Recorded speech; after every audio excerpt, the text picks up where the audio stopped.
ശ്രുതിസ്മൃതിപുരാണാനാം ആലയം കരുണാലയം നമാമി ഭഗവത്പാദം ശങ്കരം ലോകശങ്കരം. എല്ലാവർക്കും എൻ്റെ വിനീത പ്രണാമങ്ങൾ. ഇന്ന് ഞാൻ നിങ്ങളുടെ മുമ്പിൽ അവതരിപ്പിക്കുവാൻ പോകുന്നത്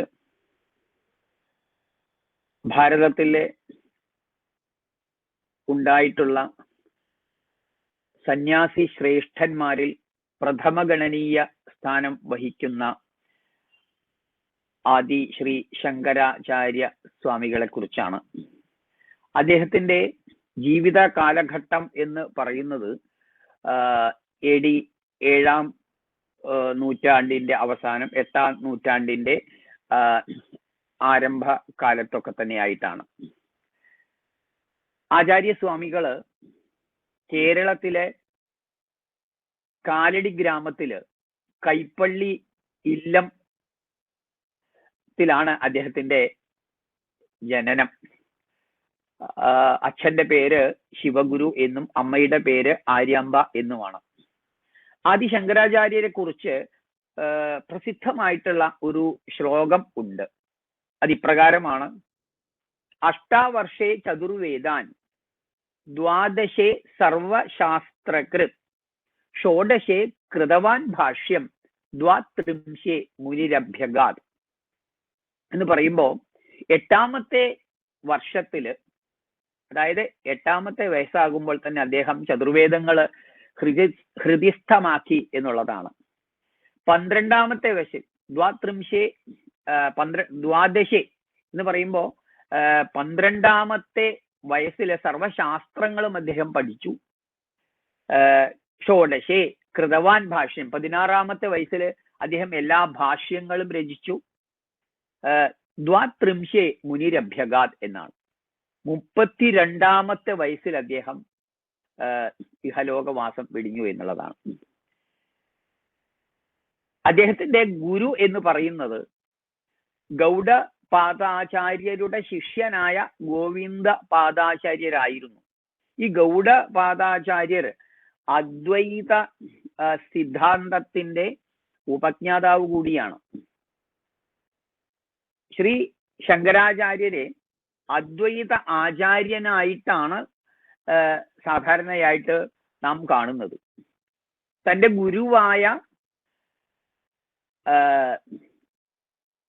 ഗുരുവിന്റെ ഗുരുവായ ഗൗഡപാദ ആചാര്യരുടെ ശിഷ്യനായ ഗോവിന്ദ പാദ ആചാര്യരാണ് യഥാർത്ഥത്തില് ശങ്കരാചാര്യരുടെ ഗുരു എന്ന് പറയുന്നത്. ഈ ഗൗഡപാദാചാര്യർ തുടങ്ങി വെച്ച ഈ അദ്വൈത മതത്തെ ഒരു സിദ്ധാന്തമായി കൊണ്ടു നടന്ന ആളായിരുന്നു ശ്രീ ശങ്കരാചാര്യര്. ബ്രഹ്മം സത്യം ജഗത് മിഥ്യ ജീവോ ബ്രഹ്മൈവ ന അപര എന്നാണ്. ബ്രഹ്മം മാത്രമാണ് സത്യം, അതാണ് നിത്യ സത്യമായിട്ടുള്ളത്. ഈ പ്രപഞ്ചം ഒരേ ശക്തിയിൽ നിന്ന് ഉണ്ടായതാണ് എന്നും എല്ലാം ഏകവും അദ്വിതീയവുമാണെന്നും അദ്ദേഹം സമർത്ഥിക്കുകയുണ്ടായി. ഭാരതീയ സംസ്കൃതിയില് അല്ലെങ്കിൽ തത്വചിന്തയില്, മറ്റൊരു വിധത്തിൽ പറഞ്ഞാൽ സനാതന ധർമ്മ സിദ്ധാന്തത്തില് അടിയുറച്ച മഹാദാർശനികനായിരുന്നു ശ്രീ ശങ്കരാചാര്യ സ്വാമികൾ. സംസ്കൃത സാഹിത്യത്തില് ഏറ്റവും അധികം പ്രാധാന്യം അർഹിക്കുന്ന ഒന്നാണ് അദ്ദേഹത്തിന്റെ അതിപ്രധാനമായി പറയാറുള്ള സൗന്ദര്യ ലഹരി എന്നുള്ളത്. സൗന്ദര്യ ലഹരി എന്ന ആ സ്തോത്ര രത്നം, അതിന് നിരവധി വ്യാഖ്യാനങ്ങൾ ഉണ്ടായിട്ടുണ്ട്. അതിലെ പ്രതിപാദ്യ വിഷയങ്ങൾ നോക്കുകയാണെങ്കിൽ അത് തന്ത്രശാസ്ത്ര പ്രാധാന്യമുള്ള ഒന്നാണ്. അല്ലെങ്കിൽ തന്ത്രശാസ്ത്രവുമായിട്ട് അഭേദ്യമായ ബന്ധമുള്ള വിഷയങ്ങളാണ് സൗന്ദര്യ ലഹരിയിൽ പ്രതിപാദിച്ചിട്ടുള്ളത്. ഇതിന്റെ രചനയെക്കുറിച്ചും പല അഭിപ്രായങ്ങളും ഭാരതത്തില് നിലവിലുണ്ട്. ശരിക്കും പറഞ്ഞാൽ ശിവനാണ് സൗന്ദര്യ ലഹരി രചിച്ചത്, അല്ല ലളിത ദേവിയാണ് സൗന്ദര്യ ലഹരി രചിച്ചത്, ഇങ്ങനെയൊക്കെയുള്ള അഭിപ്രായങ്ങൾ ഒക്കെ നിലവിലുണ്ട്. ഒരു ഐതിഹ്യം പറയുന്നത് ഒരു ദിവസം സ്വാമികളെ കൈലാസം സന്ദർശിക്കുവാൻ പോയി എന്നും അവിടെ ഈ സൗന്ദര്യ ലഹരിയിൽ പ്രതിപാദിക്കുന്ന 100 ശ്ലോകങ്ങൾ അവിടെ എഴുതിയിട്ടുണ്ടായിരുന്നു എന്നും, അത് നന്ദികേശ്വരൻ ചില ഗ്രന്ഥത്തിൽ പറയുന്നു, ഗണേശൻ, ഇവര് ശങ്കരാചാര്യർ ഇത് വായിക്കാൻ തുടങ്ങിയ സമയത്ത് താഴത്തു നിന്നും മേൽപോട്ട് മായ്ക്കാൻ തുടങ്ങിയത്രേ. ആചാര്യസ്വാമികള് ആദ്യത്തെ ശ്ലോകം മുതൽ വായിച്ചു തുടങ്ങി 41ാമത്തെ ശ്ലോകം വന്നപ്പോഴേക്കും താഴത്തു നിന്നും ഇവര് ബാക്കിയുള്ള ശ്ലോകങ്ങള് മായ്ക്കുകയുണ്ടായി. ഇപ്പോ സൗന്ദര്യ ലഹരിയിലെ ആദ്യത്തെ 41 ശ്ലോകത്തിന് ആനന്ദലഹരി എന്നും 42ാമത്തെ ശ്ലോകം മുതൽ 100ാമത്തെ ശ്ലോകം വരെ സൗന്ദര്യ ലഹരി എന്നാണ് സാധാരണയ്ക്ക് പറയാറുള്ളത്. മറ്റൊന്ന്, ആചാര്യസ്വാമികള് സൗന്ദര്യ ലഹരിയുടെ രചയിതാവായിട്ടാണ് ഒട്ടുമിക്ക ആളുകളും പറയുന്നത്. മാത്രമല്ല ആചാര്യസ്വാമികള് സർവജ്ഞപീഠം കയറിയ ആളാണ്. അറിവിന്റെ ഒരു നിറകുടം ആണ് ആചാര്യ സ്വാമികള്. മഹാദേവന്റെ പരമശിവന്റെ അവതാരമാണ് എന്നൊക്കെ പരക്കെ പറയുന്ന ഒരു സത്യവും കൂടിയാണ്. മറ്റൊന്ന്, ഇദ്ദേഹത്തിന് എങ്ങനെയാണ് ഇത്രയധികം ബുദ്ധി വൈഭവം അതല്ലെങ്കിൽ മേധാശക്തി ഉണ്ടായത് എന്നതിന്റെ പിന്നില് ഒരു അദ്ദേഹത്തിന്റെ ജീവിത ചരിത്രം നോക്കിയാൽ തന്നെ നമുക്ക് കാണാവുന്നതാണ്. അതായത് ആചാര്യ സ്വാമികളുടെ പിതാവ് ശിവഗുരു അദ്ദേഹത്തിന്റെ വീടിനടുത്തുള്ള ഒരു ദേവീ ക്ഷേത്രത്തില്, പാർവതിയുടെ ക്ഷേത്രത്തില് പൂജയ്ക്ക് പോകുമായിരുന്നു. ദിവസവും അദ്ദേഹം പാല് കൊണ്ട് അഭിഷേകം ചെയ്യുകയും അതേ പാല് കുറച്ച് ഭഗവതിക്ക് നിവേദിക്കുകയും ചെയ്യുമായിരുന്നു. ഒരു ദിവസം അദ്ദേഹത്തിന് പുറത്തേക്ക് വേറെ എന്തോ കാര്യത്തിന് വേണ്ടി പോകാൻ ഉള്ളത് കൊണ്ട് അദ്ദേഹം തൻ്റെ പത്നി ആര്യാമ്പയോട് പറഞ്ഞു, നീ പോയിട്ട് ദേവിക്ക് ഇങ്ങനെ നിവേദിക്കുകയെന്ന്. പക്ഷേ സംഗതി വശാൽ ആര്യാമ്പ ഋതുമതിയായി. ആ സമയത്ത് നമ്മുടെ ശങ്കരനോട് പറഞ്ഞു, നീ പോയിട്ട് ദേവിക്ക് അഭിഷേകം ചെയ്ത് നിവേദിക്കൂ എന്ന്. പക്ഷെ ആചാര്യസ്വാമികള് കുട്ടി ശങ്കരൻ, സാധാരണ ഈ ശിവഗുരു ദേവിയെ അഭിഷേകമൊക്കെ ചെയ്ത് നിവേദിച്ച പാല് ശങ്കരാചാര്യർക്ക് കൊടുക്കുകയുണ്ടായിരുന്നു. ഈ കുട്ടി ശങ്കരൻ ധരിച്ചത് ദേവി കുറച്ച് പാല് കഴിച്ച് ബാക്കി പാലാണ് അച്ഛൻ കൊണ്ടുവരാറ് ഉള്ളതെന്നുള്ളതാണ്. കുട്ടി ശങ്കരൻ അവിടെ പോയി അഭിഷേകമൊക്കെ കഴിഞ്ഞു. നിവേദിച്ച സമയത്ത് ഈ പാല് ദേവി എടുക്കുന്നേയില്ല. പാത്രത്തിൽ അങ്ങനെ ഇരിക്കുന്നു പാല്. കുട്ടി ശങ്കരന് സങ്കടമായി, കരയാൻ തുടങ്ങി. ഇത് എന്നെ അച്ഛൻ വഴക്ക് പറയും, ഇത് കഴിക്കണേ എന്ന് പ്രാർത്ഥിച്ച കരയാൻ തുടങ്ങി. ദേവി ഈ ശങ്കരനിൽ പ്രസാദിച്ച് ആ പാല് മുഴുവൻ എടുത്ത് കുടിച്ചു. കുടിച്ചു കഴിഞ്ഞപ്പോഴാണ് ശങ്കരാചാര്യർ വീണ്ടും കരയാൻ തുടങ്ങി. അയ്യോ, എനിക്ക് പാലില്ലല്ലോ, എൻ്റെ അച്ഛൻ പാല് കൊണ്ട് തരാറുണ്ടല്ലോ എന്ന്. അങ്ങനെ കരയുന്ന ആ കുട്ടി ശങ്കരനെ സാക്ഷാൽ പാർവതി തന്നെ, ആ മഹാമായ തന്നെ മടിയിലിരുത്തി മുലപ്പാൽ ഊട്ടി എന്നാണ് പറയുന്നത്. അത് ആ മുലപ്പാല് എന്ന് പറയുന്നത് സത്യം പറഞ്ഞാല് ആ സ്തന്യപാനം അക്ഷരബ്രഹ്മം തന്നെയായിരുന്നു, അല്ലെങ്കിൽ ശബ്ദബ്രഹ്മം തന്നെയായിരുന്നു. അങ്ങനെ ശബ്ദ ബ്രഹ്മ സ്വരൂപിണിയുടെ അനുഗ്രഹാശിസ്സുകൾ ലഭിച്ച ആളാണ്. അത് സ്തന്യപാനത്തിലൂടെ ലഭിച്ചത് കൊണ്ടാണ് ഇത്രയധികം ബുദ്ധി വൈഭവം, മേധാശക്തി ആചാര്യ സ്വാമികൾക്ക് ഉണ്ടായത് എന്ന് സാധാരണയായി പറയാറുണ്ട്. നമ്മളിവിടെ ഇന്ന് അവതരിപ്പിക്കുവാൻ പോകുന്നത് സൗന്ദര്യ ലഹരിയിലെ ആദ്യത്തെ ശ്ലോകമാണ്. ഈ ശ്ലോകത്തെ കുറിച്ച് പറയുമ്പോൾ ശിവപാർവതിമാരുടെ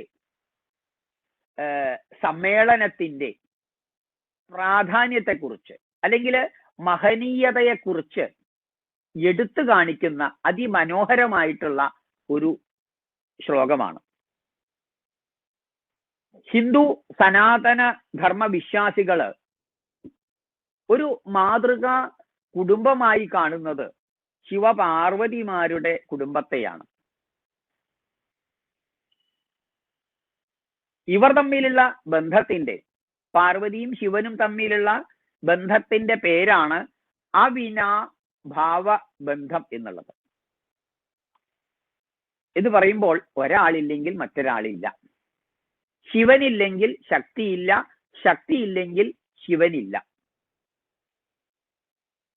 പരസ്പരമുള്ള വിട്ടുവീഴ്ച മനോഭാവത്തെ എടുത്തു കാണിക്കുന്നതാണ് സൗന്ദര്യ ലഹരിയിലെ പ്രഥമ ശ്ലോകം.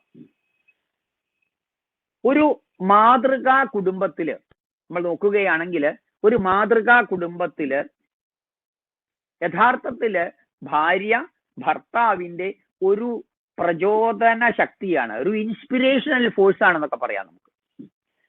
അപ്പൊ ഈ അവിനാഭാവ ബന്ധം എന്നത് അത് സൂര്യനും പ്രകാശവും പോലെയാണെന്ന് പറയാറുണ്ട്. സൂര്യൻ ഉണ്ടെങ്കിൽ മാത്രമേ പ്രകാശമുള്ളൂ, അല്ലെങ്കിൽ പ്രകാശം വേണമെങ്കിൽ സൂര്യൻ വേണം. മറ്റൊരു വിധത്തിൽ പറഞ്ഞാൽ അഗ്നിയും ചൂടും പോലെയാണ്. അഗ്നി ഉണ്ടെങ്കിലേ ചൂടുള്ളൂ, ചൂട് വേണോ അഗ്നി വേണം. വേറൊരു രീതിയിൽ പറഞ്ഞാല് വാക്കും അർത്ഥവും, ഏതു വാക്കെടുത്താലും അതിന് അർത്ഥമുണ്ട്. ഇത് തമ്മിലുള്ള ബന്ധം അവിനാഭാവ ബന്ധം എന്നാണ് പറയുക. ഒന്നില്ലെങ്കിൽ മറ്റൊന്നില്ല. അത്തരത്തിലേക്കുള്ള ആ രീതിയിൽ ഭാര്യ ഭർത്തൃ ബന്ധം ഉണ്ടാകുമ്പോഴാണ് നമ്മുടെ ഋഷീശ്വരന്മാര് വിഭാവനം ചെയ്ത ഒരു മാതൃകാ കുടുംബം ഉണ്ടാകുന്നത്. അപ്പൊ ഇവിടെ ഈ ശ്ലോകത്തിൽ പറയുന്നത് ശിവൻ ശക്തിയോടുകൂടി ചേർന്നിരിക്കുമ്പോൾ, ശ്രദ്ധിക്കേണ്ടതാണ്, ശിവൻ ശക്തിയോട് കൂടി ചേർന്നിരിക്കുമ്പോൾ മാത്രമേ ശിവന് പ്രഭവിക്കുക എന്ന് പറഞ്ഞാൽ എന്താ, ശിവന്റേതായ കാര്യങ്ങൾ ചെയ്യാൻ, സൃഷ്ടി സ്ഥിതി സംഹാരാദികളായിക്കോട്ടെ, എന്ത് പ്രവൃത്തി ചെയ്യുവാനും ശിവന് ശക്തി ഉണ്ടാകുകയുള്ളൂ. ഇനി അങ്ങനെയല്ല എങ്കിൽ ഒന്ന് ഇളകുന്നതിന് പോലും, സ്പന്ദിക്കുന്നതിന് പോലും ശിവന് സാധിക്കുകയില്ല എന്നുള്ളതാണ്. ഈ കാരണങ്ങൾ കൊണ്ട് തന്നെ പരാശക്തി അല്ലെങ്കിൽ പാർവതിയെ വിഷ്ണുവും ശിവനും ബ്രഹ്മാവും ഒക്കെ ആരാധിക്കുന്നു.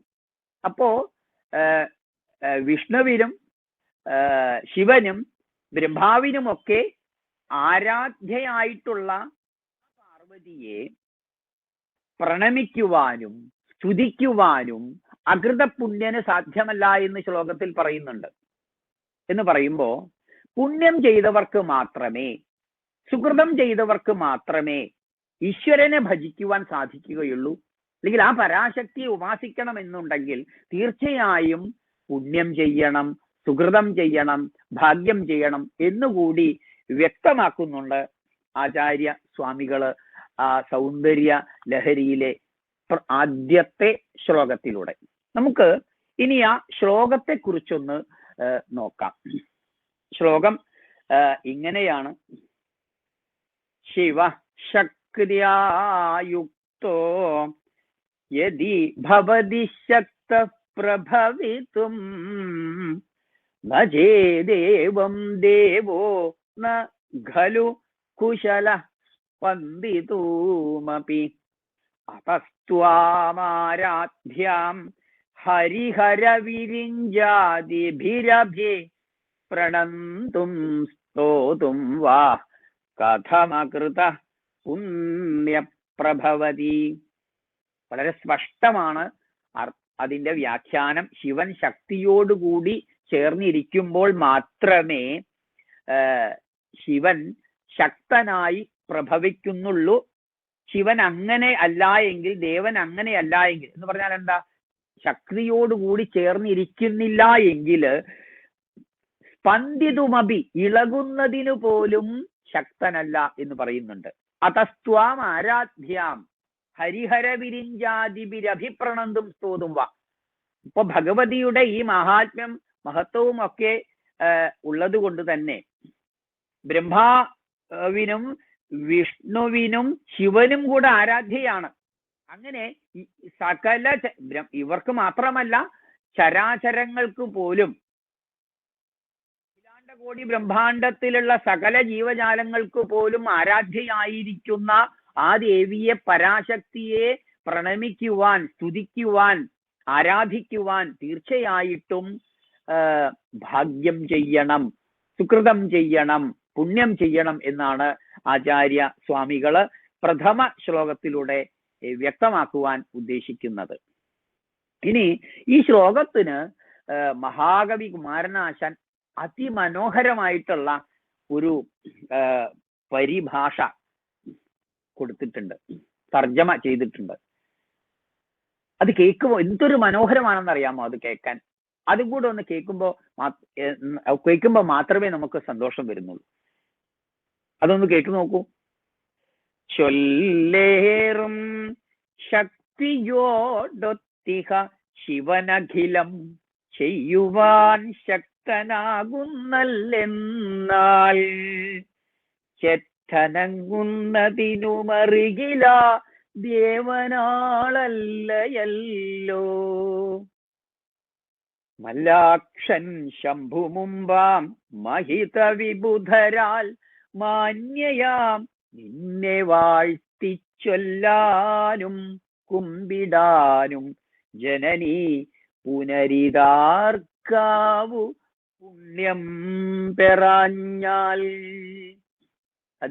മനോഹരമായിട്ടുള്ള രചനയാണ് കുമാരനാശാൻ സൗന്ദര്യ ലഹരിയുടെ ആദ്യത്തെ ശ്ലോകത്തിന് നൽകിയിരിക്കുന്നത്.